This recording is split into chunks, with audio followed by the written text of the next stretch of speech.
Hi, everybody. We will begin webinar number 14 soon. We'll just give people a couple more minutes to join the call.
Okay, so this is our weekly webinar on the post-active treatment surveillance in prostate cancer. So this is our webinar number 14. The study progress as of today, we have around 5,400 patients eligible and 563 sites have completed the study. 403 sites are still working and 167 have not started. We have heard some emails that people are gathering the records and haven't started the study, but some people who have yet to start should really start now. There's about a month left, which should be plenty of time to complete the study, but we don't want people waiting to the last minute in case they have questions. If all cases are submitted to the site and then the site has completed the study, confirmation emails will not be sent out. Once the study is over, we will just post all of the ratings for 5.7 on the website. So once the study is complete, webinar participation is not necessary unless you need NCRA credit. The deadline for the study again is Monday, August 28th, 2017.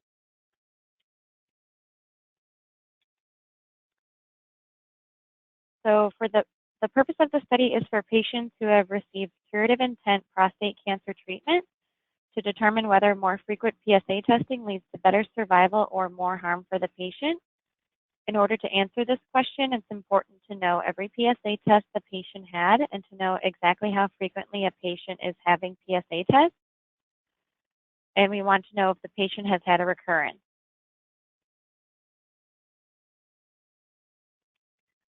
So for outside facility responses, we've gotten a lot of questions about this. If there has been no response or no information returned from the outside facilities after waiting for 2 weeks and calling and faxing and sending the template letter, then please mark the patient ineligible.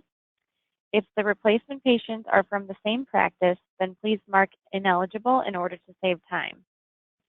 If cases still show in the patient data to be submitted section after the deadline of August 28th, then your facility will not receive credit for standard 5.7.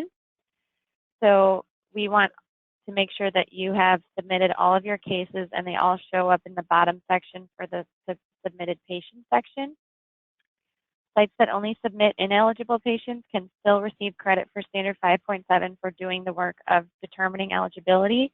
We just don't want any patients left in the top section that you could still potentially work on.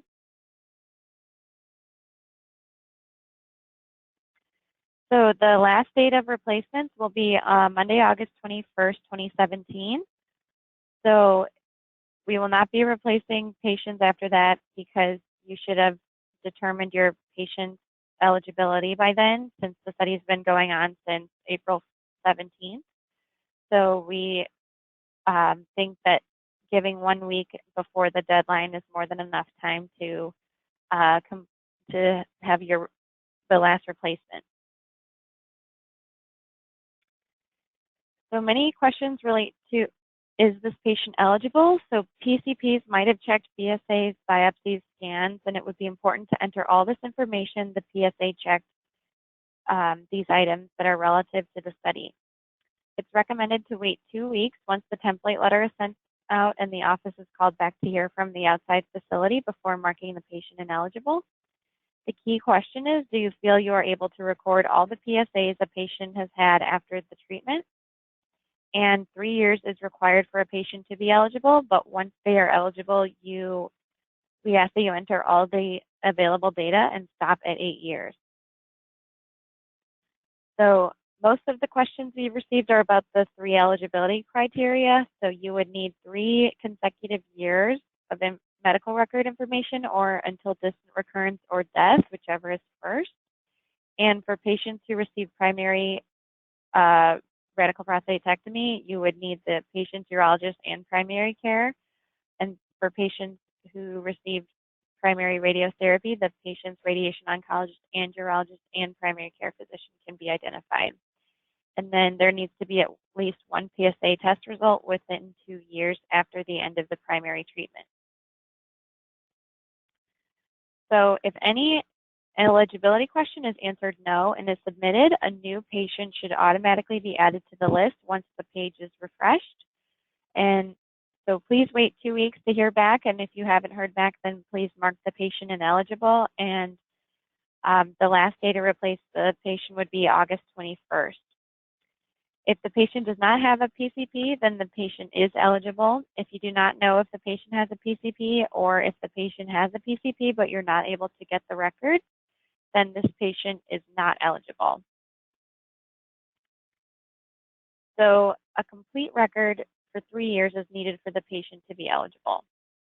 If you have a complete set of records for 3 years, but there was 1 year that a PSA was not checked, that's okay, they're still eligible. Only the questions on the web form are the required information for the study. So if you are complete with the study and you want to destroy the records, then that is okay. We're not going to be asking for any more information once you're complete with the study. Patients receiving care at the VA for prostate cancer or prostate cancer follow-up are not eligible.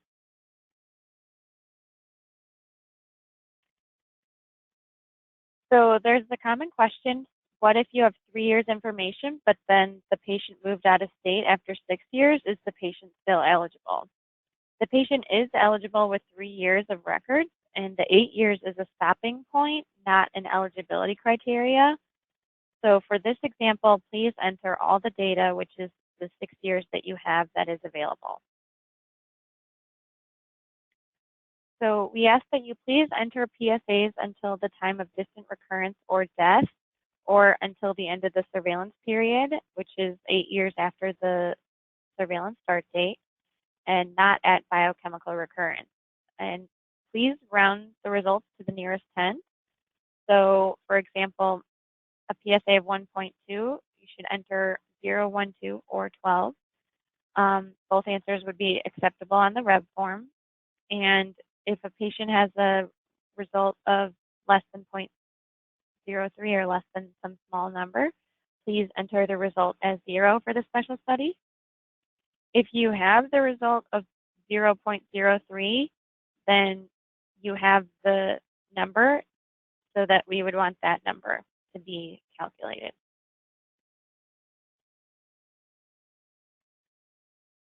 So when the doctor indicates possible recurrence and treatment starts, this should be considered a recurrence, and the date of the recurrence should be the date of the doctor's note. The term salvage radiotherapy indicates a recurrence, and after definitive radiation treatment, if cancer is shown in the TOR pathology, please record as a local recurrence. There are some slight differences between the special study instructions and the forwards. We want to reiterate that and make sure that you're using the instructions document version 2, which is posted on the website. All the instructions for the in the special studies instructions document are for the special study only. Forwards should be used for the routine data collection for the NCDB, and if you find a patient has a recurrence by forward definition and the recurrence was not previously recorded in the NCDB, then we ask that you please update the patient's NCDB record with that information. There are some slight coding differences, especially in biochemical recurrence and never disease-free patients. So do not update your registry unless it is underneath the forward definition.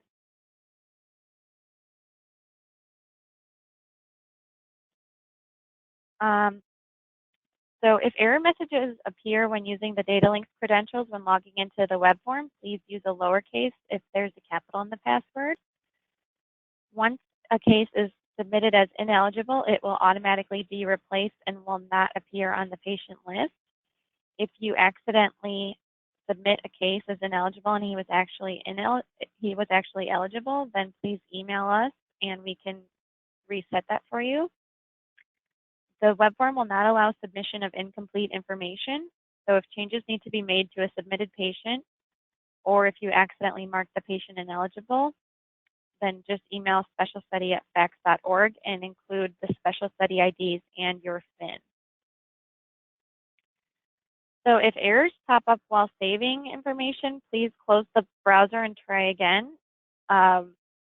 We wrote this in the instructions form, but just please note that the web form will time out after 3 hours, so please make sure you save all your work periodically. If errors pop up when trying to submit the patient, please make sure both the confidence questions at the bottom of the PSA and the scam tabs are answered. If the error persists, then email the special study@fax.org with the special study ID. A lot of registrars are missing the one on the scan tab especially, so that's where most of the errors come from. So we just ask that you please double check that the PSA and scan confidence questions are answered. So we have a special study website, and we are also posting information on the Cancer Forum and Standards Resource Library. If you have any questions, send to specialstudy@fax.org and include FINs in all your communication.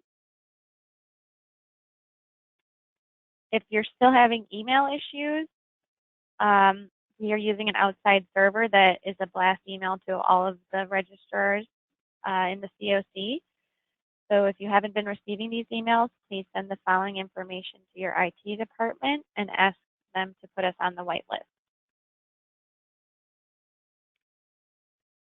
All of our webinars so far have qualified for NCRA National Program recognition for continuing education, and all of the numbers are listed here. Starting on June 27th, the webinars were only worth 0.5 credits, and they will be only 0.5 credits for the rest of the study. So instructions document version 2 is available on the study website and the Cancer Forum. Questions from previous webinars and the Cancer Forum will be included on all webinars, and if the site is complete with the study, attending the webinars is no longer necessary unless they need NCRA credit. So now we will just review some frequently asked questions. So what PSA level should be used to classify a patient as having a recurrence? We are not asking registrars to interpret PSA results since there are different PSA definitions for different situations. Please record recurrence if the clinical notes indicate a recurrence and or if the patient received treatment for recurrence. So does the patient have a recurrence if he was never disease-free after treatment? Yes. For the study, special study only, please record the date of the first PSA test after primary treatment as the date of recurrence detection by any method, not the date of the physician's note. The doctor's note may say persistent disease after treatment, and that is also the same as never disease-free. So are sites automatically compliant with the standard for submitting cases to the study? If all of the patients at the top of the screen have been submitted to the bottom of the screen, then yes, all sites that submit all of the patients by the study deadline of August 28th are compliant with standard 5.7 in 2017. Sites that have less than 12 patients on their list to start will still receive credit for standard 5.7, and sites are required to submit all of their eligible patients up to 12 total. Standard 5.1 requires all data needs to be abstracted by a CTR.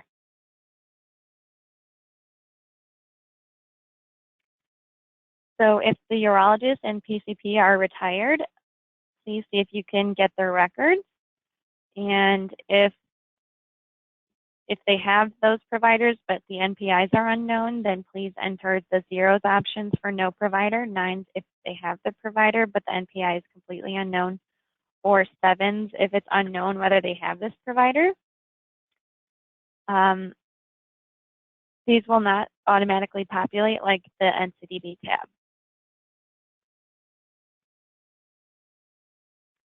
So if all PSAs were completed by the urologist and the PCP did not have any information, is the patient eligible? If you have confirmation that the PCP does not have records for the first 3 years of the surveillance period, the patient is eligible. If you are unsure or have not heard back from the primary care provider, then the patient is ineligible. If the urology office has 3 consecutive years of PSA and the PCP's office doesn't respond, is the patient eligible? No. So this patient is not eligible because you need the PCP record. The PCP might have checked additional PSAs, and the only way to know this is to get the PCP record. The only exception is if the PCP office is able to confirm that no PSA was checked by the PCP at all. The study needs to know the total number of PSAs checked for the patient, and incomplete information about the total number of PSAs checked will make the data analysis wrong. So one of the primary goals of this study is to see if patients with more PSAs live longer, and knowing all of the PSAs from the different doctors is very important.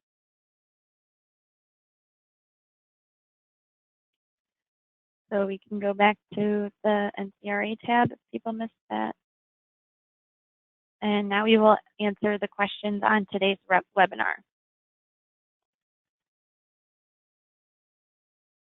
So after you have submitted all of your patients, will you be alerted if you find any errors? We will not. We tried to make it that you couldn't submit the patient with any errors, but if you find that there are errors that were submitted, then you can ask us to have the patient back and make edits to it.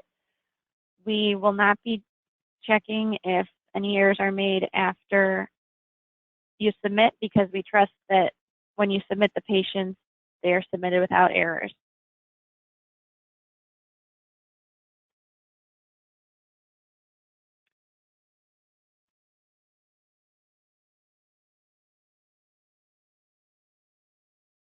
If you find that the PCP and the urology have the same PSA test, you do not need to enter it twice.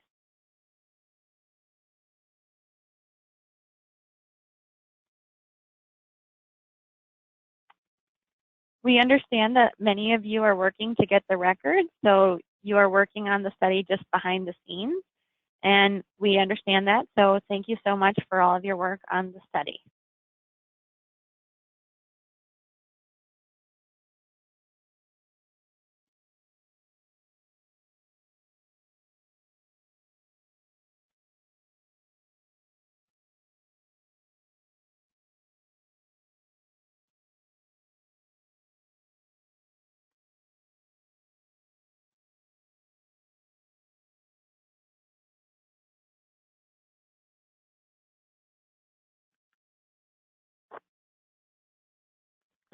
So if you have a PSA of 0.02, then that would round to 000, and that would be the correct answer to enter it as 0.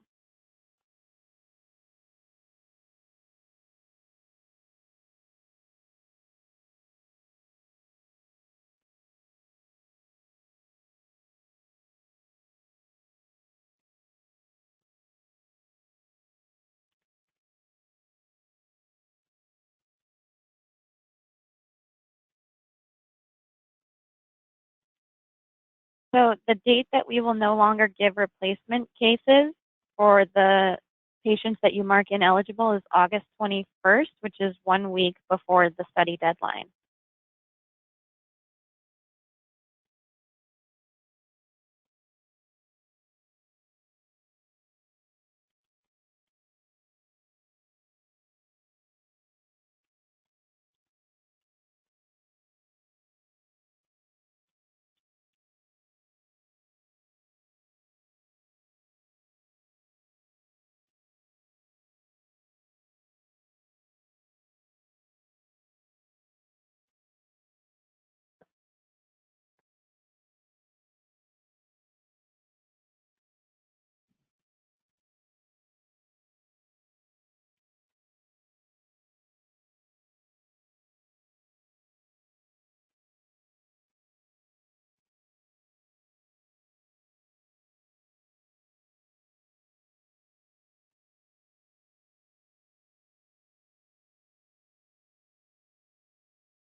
So for submitting ineligible patients, you will still be compliant with standard 5.7 since we only want eligible patients for the study. So even if you submit ineligible patients, you're still doing the work to determine eligibility. So we are counting those as they'll be compliant with 5.7.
So I think that's all the time we have for today's webinar, and we will see everyone next week. Thank you for all your hard work.